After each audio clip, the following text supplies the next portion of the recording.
सुप्रभातम। आदर्श शिक्षण संस्थान की ऑनलाइन कक्षाओं में आपका हार्दिक स्वागत एवं अभिनंदन। आज हम कक्षा अष्टमी संस्कृत विषय नवम पाठ सप्तभगिनियाँ 7 महीने इस पाठ के तीसरे भाग को पढ़ेंगे। इससे पहले अपने पाठ को 2 भागों में पढ़ लिया था। आज तीसरे भाग का उच्चारण एवं अनुवाद देखेंगे। सप्तभगिनी प्रदेश के बारे में बात हो रही थी। 7 बहनों का प्रदेश जो 7 राज्य है उनकी विशेषताओं के बारे में बात चल रही थी। इससे आगे है अध्यापिका कहती है तो छात्रों से प्रश्न पहले पूछते हैं कि क्या और भी इनकी विशेषताएं हैं क्या। तो अध्यापिका कहती है नूनम अस्ति एव, निश्चित ही है। नूनम या अवयव है, इसका मतलब अवश्य निश्चित कि निश्चित ही है। एव भी अवयव है। पर्वत वृक्ष पुष्प प्रवृत्ति भी प्राकृतिक संपत्ति भी सुसमृद्धानि सन्ति इमानि राज्यानि। पर्वत वृक्ष पुष्प आदि प्राकृतिक संपदाओं से सुसंपन्न सुसमृद्ध है ये राज्य। देखिए यहाँ पर्वत भी है, ऊंचे ऊंचे पर्वत, और पर्वतों पर वृक्ष पुष्प पूर्ण रूप से हरित पर्वतीय क्षेत्र है आदि जो प्राकृतिक संपदाओं से सुसंपन्न है ये राज्य। भारत वृक्षे च पुष्प स्तबक सदृशानि विराजन्ते एतानि। भारत वृक्षे च पुष्पम स्तबक सदृशानि विराजन्ते एतानि कि भारत वृक्ष से भारत रूपी वृक्ष पर पेड़ पर पुष्प के गुच्छे के समान पुष्प स्तबक स्तबक यानी गुच्छा पुष्प के गुच्छे के समान विराजते हैं ये राज्य। कि भारत जो एक वृक्ष है उस भारत रूपी वृक्ष पर पुष्प के गुच्छे के समान विराजते हैं राज्य। गुच्छे के समान ये राज्य स्थापित है। राजीव भवति गृहे यदा सर्वाधिका रम्या मनोरमा च भगिनी भवति तथैव भारत गृहे अपि सर्वाधिका रम्या इमा सप्त भगिनियां सन्ति। राजीव भी कह रहा है या ऐसा ही है कि जिस प्रकार उनकी घर में जिस प्रकार सर्वाधिक सुंदर और रमणीय मन को या परिवार को अच्छी लगने वाली बहन होती है, उसी प्रकार भारत रूपी घर में भी सर्वाधिक रमणीय ये 7 बहनें हैं। कि जिस प्रकार से घर में रमणीय और मनोरम बहन होती है उसी प्रकार भारत रूपी घर में ये सर्वाधिक रमणीय सर्वाधिक सुंदर है ये 7 बहनें।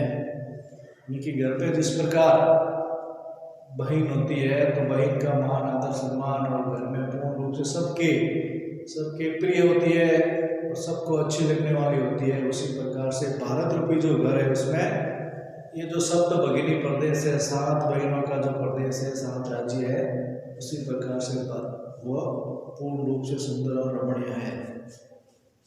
अध्यापिका मनस्यागता ते इयं भावना परम कल्याणमयी परम सर्वे न तथा अवगच्छन्ति अस्तु अस्ति तावत् एतेषां विषये किंचित् वैशिष्ट्यम् अपि कथनीयं सावहित मनसा शृणुतु। मनस्य आगता ते इयं भावना परम कल्याणमयी। मन में आई हुई मनस्य आगता यानी कि तुम्हारे मन में आई हुई या तुम्हारा यह विचार है बहुत ही कल्याणकारी है। तुम्हारी ये भावना है जो मन में आई हुई तुम्हारी ये भावना है अत्यधिक कल्याणकारी है, बहुत ही अच्छी है। परम सर्वे न तथा अवगच्छन्ति, लेकिन सभी वैसा नहीं सोचते हैं, सभी वैसा नहीं जानते हैं। अध्यापिका राजीव को कह रही है कि जो मन में आई हुई तुम्हारी ये भावना है बहुत ही कल्याणकारी है, बहुत ही अच्छी विचारधारा है, लेकिन ऐसा सभी नहीं जानते हैं, ऐसा सभी नहीं मानते हैं। अस्तु ठीक है। अस्ति तावत् एतेषां विषये किंचित वैशिष्ट्यमपि कथनीयं। ठीक है, इनके बारे में तावत् एतेषां, इनके विषय में, इनके बारे में कुछ विशेषता भी कहने योग्य है, कुछ और भी विशेषता है जो कहने योग्य है, क्योंकि तब तो इनके विषय में, इनके बारे में कुछ और भी विशेषता है जो कथनी में कहने योग्य है। सावित मनसा शृणुतु, सावधान मन से सुनो। जनजाति बहुल प्रदेशो यम गारो काशी नगा मिजो प्रवर्त्य बहु जनजाति अत्र निवसन्ति। जनजाति बहुल प्रदेश है यह प्रदेश जनजाति बहुल है, जहाँ जनजाति अत्यधिक निवास करती है। यह प्रदेश जनजाति प्रदेश है, अत्यधिक जनजाति जातियाँ यहाँ रहती है, आदिवासी क्षेत्र है। जैसे देखिए, यह प्रदेश जो जनजाति बहुल है, इसमें गारो, खासी, नगा, मिजो आदि बहुत सारी जनजातियाँ यहाँ निवास करती है। गारो, खासी, नगा, मिजो ये सभी पूर्वोत्तर भारत की जो जनजातियाँ हैं जो यहाँ निवास करती है।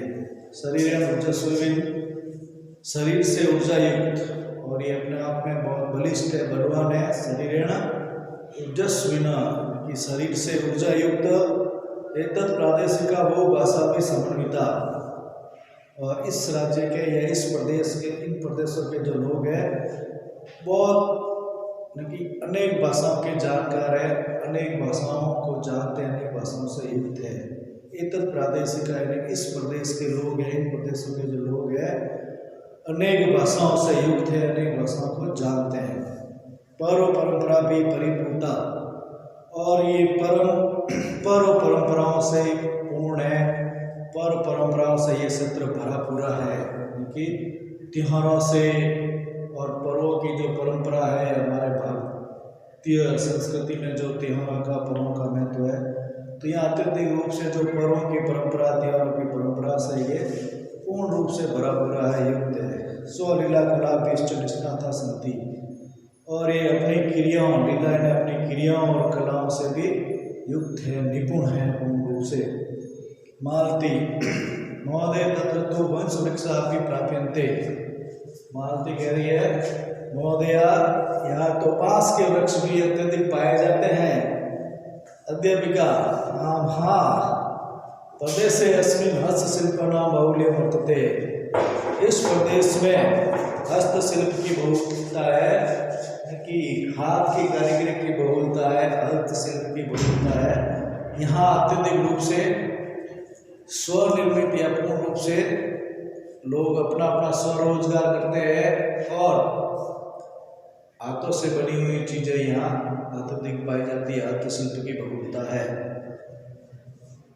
वस्त्राभूषणे गृह निर्माण पर्यंत प्राय वंश वृक्ष निर्मितानां वस्तूनां उपयोग क्रियन्ते। वस्त्र आभूषणे, वस्त्रों, आभूषणों और घर के निर्माण तक, वस्त्रों आभूषणों से लेकर के घर के निर्माण तक प्राय या पूर्ण रूप से बांस के वृक्षों से निर्मित वस्तुओं का यहाँ उपयोग किया जाता है। वस्त्र आभूषणे गृह निर्माण पर्यंतम, देखिए वस्त्रों आभूषणों से लेकर के घर के निर्माण तक प्राय वंश वृक्ष निर्मितानां वस्तूनां उपयोग क्रियते। बांस से बनी हुई वस्तुओं का, बांस के वृक्ष, जो बांस के वृक्ष से निर्मित वस्तुओं का यहाँ उपयोग किया जाता है। चाहे आभूषण हो, चाहे वस्त्र हो, चाहे घर का निर्माण हो, उसमें बांस के वृक्षों से निर्मित वस्तुओं का उपयोग किया जाता है। यतोहि अत्र वंश वृक्षाणां प्राचुर्यं विद्यते, क्योंकि यहाँ बांस के वृक्षों की प्रचुरता है, बांस के वृक्षों की अधिकता है। साम्प्रतं वंश उद्योग एवं अंतर्राष्ट्रीय ख्याति अवाप्तो अस्ति। सांप्रतम इस समय अब ये जो बांस का उद्योग है अंतर्राष्ट्रीय ख्याति को प्राप्त हो गया है, अंतर्राष्ट्रीय ख्याति को प्राप्त है। अंतर्राष्ट्रीय स्तर पे यहाँ से बांस का व्यापार होता है, बांस के वृक्षों का अंतर्राष्ट्रीय स्तर पर व्यापार होता है। वहाँ पूर्ण रूप से अंतर्राष्ट्रीय स्तर पर आदान प्रदान होता है। विदेशों में भी इसको भेजा जाता है, बांस से बनी हुई वस्तुओं को विदेशों में भी निर्यात किया जाता है। तो इस समय यह बांस का उद्योग अंतर्राष्ट्रीय ख्याति को प्राप्त हो गया है। अभिनव भगिनी प्रदेशों एवं बाह्य आकर्षक इति प्रतीयते, कि यह भगिनी प्रदेश बाह्य रूप से अत्यधिक आकर्षक प्रतीत होता है। कि यह जो भगिनी प्रदेश है, ये जो 7 बहनों का प्रदेश है, ये जो बहनों का प्रदेश है बाह्य रूप से यानी कि बाहरी रूप से अत्यधिक आकर्षित प्रतीत होता है, अत्यधिक रुचिकर या अच्छा लगने वाला ऐसा प्रतीत होता है। तो यह जो बहनों का प्रदेश है तो बाह्य रूप से अत्यधिक आकर्षक प्रतीत होता है। सलीम किम भ्रमणाय भगिनी प्रदेशों एवं समीचीना। अब सलीम कहता है कि क्या इन भगिनी प्रदेशों में, इन बहनों के क्षेत्र में, बहनों के प्रदेश में घूमना अच्छा है, उचित है। समीचीना ने क्या घूमने के लिए ये जो भगिनी प्रदेश है उपयुक्त है, अच्छे हैं पूर्ण रूप से। तो सभी छात्र कहते हैं उच्च जोर से महोदय आगामी अवकाशे वयम तत्रैव गन्तुम् इच्छामि, कि आगामी अवकाश में, आगामी जो ग्रीष्मकालीन अवकाश होगा या आगामी अवकाश में हम सब वहाँ जाना चाहते हैं, वहाँ घूमने के लिए जाना चाहते हैं। स्वरा कह रही है भवत्य भी अस्माभिः सार्धं चलतु, आप भी हमारे साथ चलिए। भवत्य भी अस्माभिः सार्धं चलतु, आप भी हमारे साथ चलिए। अध्यापिका रोचते में यह विचार, यानी कि रुचिकर है या मुझे ये विचार, आपका जो विचार है बहुत ही अच्छा लग रहा है, यह अच्छा लगने वाला ये विचार है। एतानि राज्यानि तु भ्रमणार्थं स्वर्ग सदर्शानि इति, ये राज्य तो घूमने के लिए स्वर्ग के समान है। रोचते में यह विचार, यह विचार मुझे भी बहुत अच्छा लगा, अच्छा विचार है, और ये राज्य है तो घूमने के लिए स्वर्ग के समान है। तो अब इसको एक बार वापस इसका अनुवाद देखेंगे, सीधा सीधा मैं अनुवाद कर रहा हूँ। तो दीपिका कह रही निश्चित ही ऐसा ही है, पर्वत वृक्ष पुष्प आदि प्राकृतिक संपदाओं से सुसंपन्न है ये राज्य। भारत रूपी जो वृक्ष है, वृक्ष में पुष्प के गुच्छे के समान है ये राज्य, स्थापित है ये राज्य। राजीव कहता है जिस प्रकार से घर में सर्वाधिक रम्य मनोरम, सर्वाधिक रम्य प्रिय सुंदर बहन होती है, उसी प्रकार भारत रूपी घर में सर्वाधिक सुंदर है ये 7 बहन है, ये 7 बहनें। अध्यापिका कह रही है कि मन में आया हुआ, जो मन में आया हुआ ये आई हुई तुम्हारी ये भावना है बहुत ही कल्याणकारी है, लेकिन सभी ऐसा नहीं जानते, सभी ऐसा नहीं समझते। ठीक है, तब तो इनके बारे में, इनके विषय में कुछ और भी कुछ विशेषताएं और भी जो कहने योग्य है। सावधान करके या सावधानी पूर्वक सुनिए या सावधानी पूर्वक सुनो, सावित मन से न, सावधानी पूर्वक सुनिए या सावधान होकर के मन लगा करके सुनिए।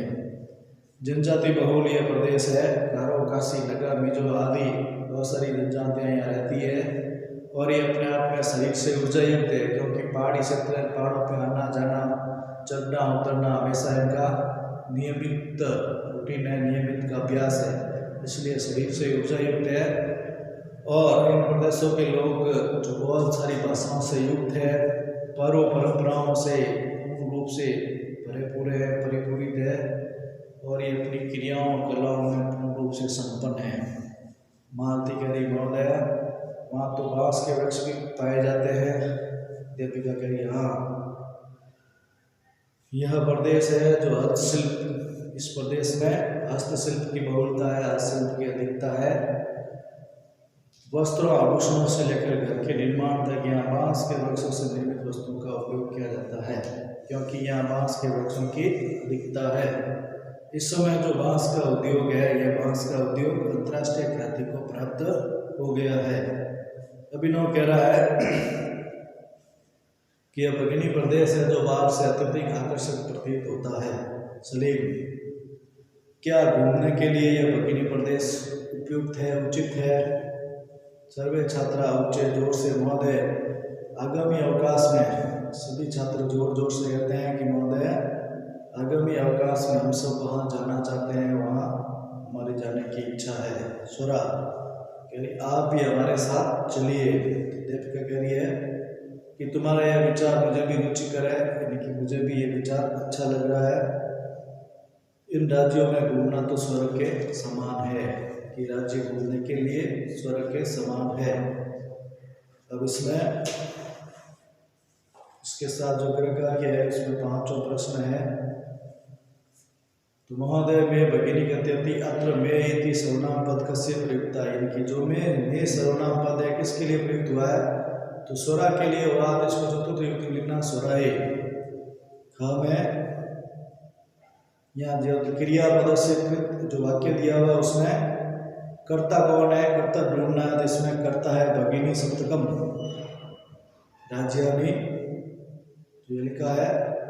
तो इसका कर्ता पूर्ण रूप से इस वाक्य में, वाक्य पूरा नहीं है तो आपको किताब में से देखना। तो भगिनी सप्तकम राज्यानी, ये 7 राज्य जो इसके कर्ता है। ग में एतेषां राज्यानां पुनः संगठनं विहितम्, यहाँ जो संगठन है उसका जो कृत पद है उसका क्रियापद क्या है? संगठन जो करता है उसका क्रिया क्या है? उसकी क्रिया विहितम। अब तो वंश वृक्षाणां प्राचुर्य विद्यते, इसमें जो अल्पता आई हुई है इस पद का विलोम शब्द इसमें क्या आया हुआ है? अल्पता यानी कम, प्राचुर्य में अधिकता, उसका विलोम शब्द आ जाएगा इसमें प्राचुर्य। क्षेत्र परिमाण इमानी लघुनि वर्तन्ते, क्षेत्रफल की दृष्टि से यह बहुत ही लघु है, छोटा है। तो यह जो संति आया हुआ उस क्रियापद का समानार्थक चुनना है, तो संति का हो जाएगा वर्तन्ते। फिर है तद्भव को तत्सम में लिखना, संस्कृत शब्दों में लिखना। भाई इनका भगिनी, संगठन का संगठनम, बांस का वंश, आज का अध्याय खेत का क्षेत्रफल। इसमें अलग पद कौन सा वो चुनना है, बाकी सब क्रिया है। लकार की है तो लंग लकार की है, इसलिए अलग हो गई। इसमें बाकी सब पुल्लिंग है, लेखिका स्त्रीलिंग है, इसलिए इसमें अलग हो गया। ये ग में आम्रम अलग हो जाएगा क्योंकि बाकी सभी नपुंसकलिंग में, आम्र पुल्लिंग में है। तो हमें कपोत अलग हो जाएगा क्योंकि यहाँ जो बाघ, भालू, गज, शाखा, वृक्ष ये सभी पूर्ण रूप से व्याघ्र, भालू, गज, कपोत, वंश, वृषभ, सिंह। तो इसमें शाखा जो स्त्रीलिंग में ये अलग हो जाएगा, इसमें शाखा अलग पद है, भिन्न पद है।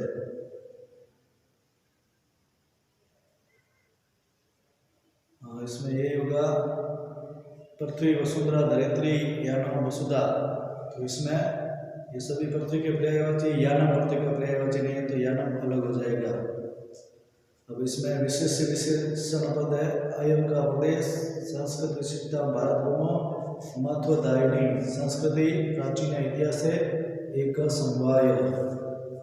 आज के इस वीडियो में इतना ही। इति शुभम।